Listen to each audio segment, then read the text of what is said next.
On behalf of USG, a warm welcome here live from Marketing Live in de Kookfabriek in Amsterdam. With one of the first keynotes at my table, Jamie Anderson. Jamie, a warm welcome. And just before you have to leave to Antwerp for a next presentation, glad you could make some time. A high energy presentation, eh? Well, thank you. Where do you get that? Where do you get that energy from? Well, you know, I've spent a lot of much of the last 5 years doing research and teaching about creative industries. You know, yeah. And one of the things you discover with creative people is that they bring their inspiration and their passion to work.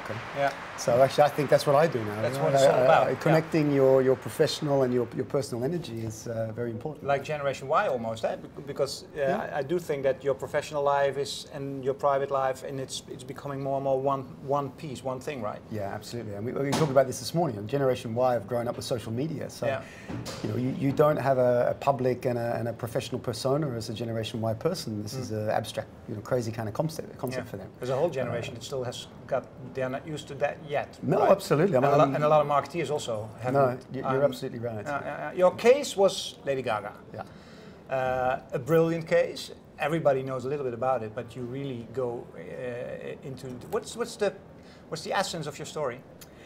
Well, you know, I think the essence is, how do you really build a global brand? You know, in one side in the context of a global economic crisis, right? Because if we look at the last 3 years and the crisis that a lot of companies have been going through, she's been able to build this incredible brand at the time of crisis and economic turmoil. So I think one is around, how do you actually do that? Build and manage a brand at a tough time. The second one is actually how do you, really make sense of social media and digital to manage a brand and build and connect the brand to people. So that's the core of what I talk about. And it's not about getting famous and getting rich, but it's about making the difference. Yeah, well, this is one of the things I think with Lady Gaga was born in '84, right? So she is of this Generation Y.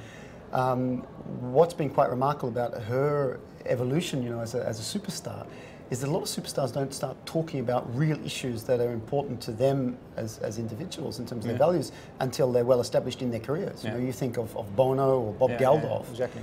Whereas, as someone coming from Generation Y, I mean, she's really talked about who she is as a person and connected her personal values to her art and her business, if you like, from day one. And that's quite unique and quite special. Is idealism a crucial part of every brand around the world nowadays? Well, I because that's what I hear this morning. Also, the Unilevers and the Procter & Gamble, but making it a better life, blah blah. It almost sounds like idealism. No, I think it's a lot of people, and you and I included, I'm sure, have become very cynical about brands and become very cynical about big companies making false, claims and grand statements about what they do. As my children say, they lie. Yeah, they lie. They talk bullshit. And this is one of the things that, I had a wonderful interview with Lady Gaga where she looks at the camera and says, the problem with artists in the past and with brands in the past is that they lie. And you can't do that anymore because, in today's world of social media, and we look at the Arab Spring, right? Yeah. Once people are unleashed with information and knowledge, you can't lie anymore. You can't hide anymore. So this idea, that we toyed with 5-10 years ago about the double bottom line, around social responsibility and profit, this is a reality today because you can't hide anymore. But it's almost like a paradox, making money in one hand and making it a bad, because what they in essence maybe should, talking about the Unilever, the big brands that are here today also, shouldn't they make less? Instead of all, because we grew from 100 years ago, it was absolutely. like, okay, we're building a life with cars, with fast-moving consumer goods, with brand, blah, blah, blah, blah. And now we are on a tipping point. It almost seems like maybe we have to go back.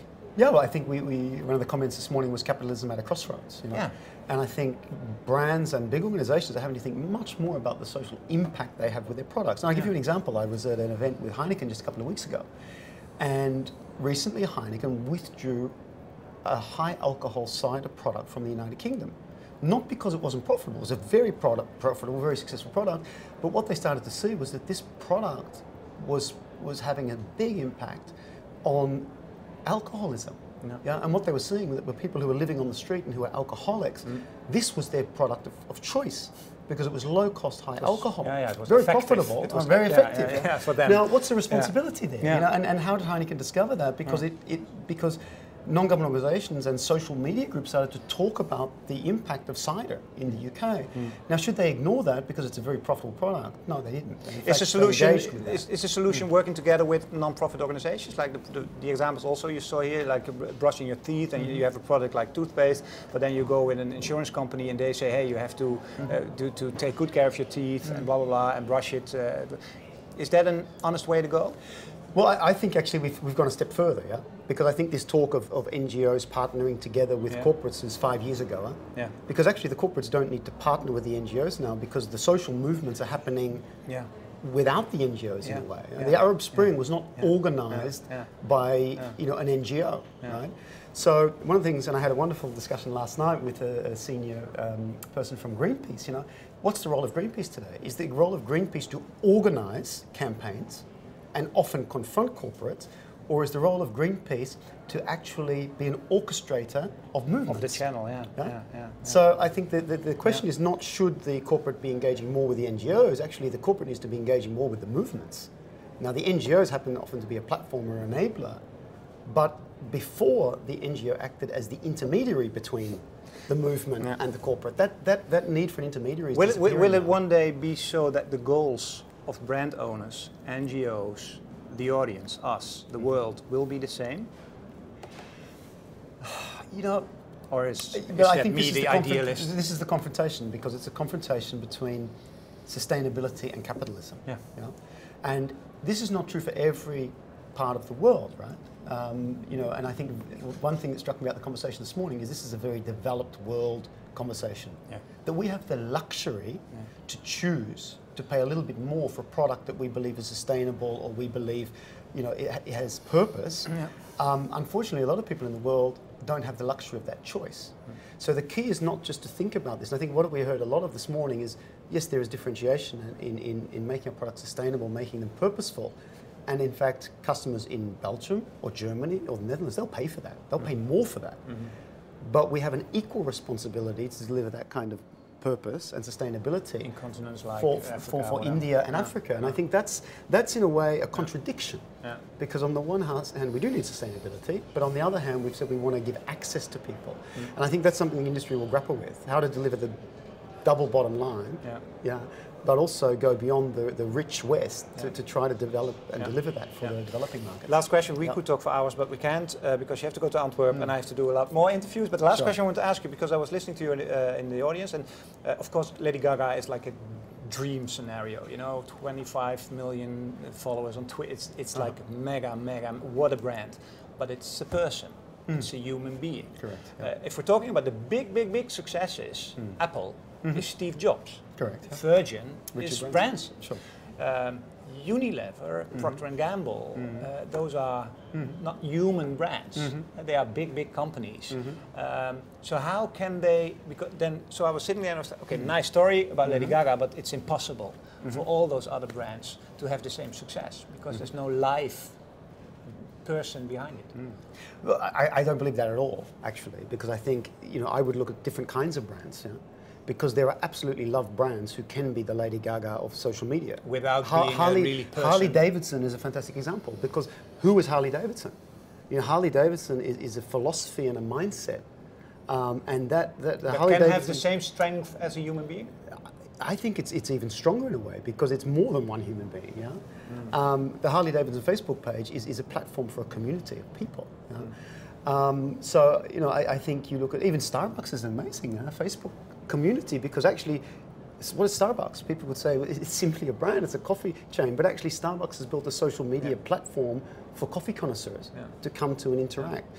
So it depends, what is your brand? And if you look at Nike, is very interesting, because actually Nike is achieving many of its objectives not by facilitating community itself, but working with its big stars like Nadal to actually support their social media strategy. So in fact, it's not Nike that's having the conversation with the consumer or the follower, it's actually Nadal who's having the conversation with his followers. And Nike is just supporting that and encouraging that and facilitating that, So of course, the relationship there is felt between the follower of Nadal and Nadal. He's got 35 million followers, by the way. But guess what? Nadal also has the opportunity to say, I got my great pair of Nikes today. Now, the question then becomes, is that authentic? Well, actually, Generation Y knows that Nadal is sponsored by Nike, and he has to say nice things about Nike. But at the same time, he's also extremely authentic in every other way on Twitter. So it depends on where you're coming from. You know, it may not be you as the individual, it may be your ambassadors, like Nadal for Nike. It could be the product and the community, like for Harley Davidson. So there's no one social media strategy for any brand. It depends on who you are, and are you a platform in yourself, or are you an orchestrator of communities? Yeah? And that's where it's going to evolve. Challenging world. What's your favorite? Not what's your favorite brand. Impossible question. Name one brand that's in your top 3. Wow, your personal top 3. I would say Lady Gaga, Madonna, and Damien Hirst. Okay. Thank you very much, and good luck in Antwerp. And thank you very much for this interview. Thank you. And thank you very much for watching on behalf of USG. Thank you very much. Bye.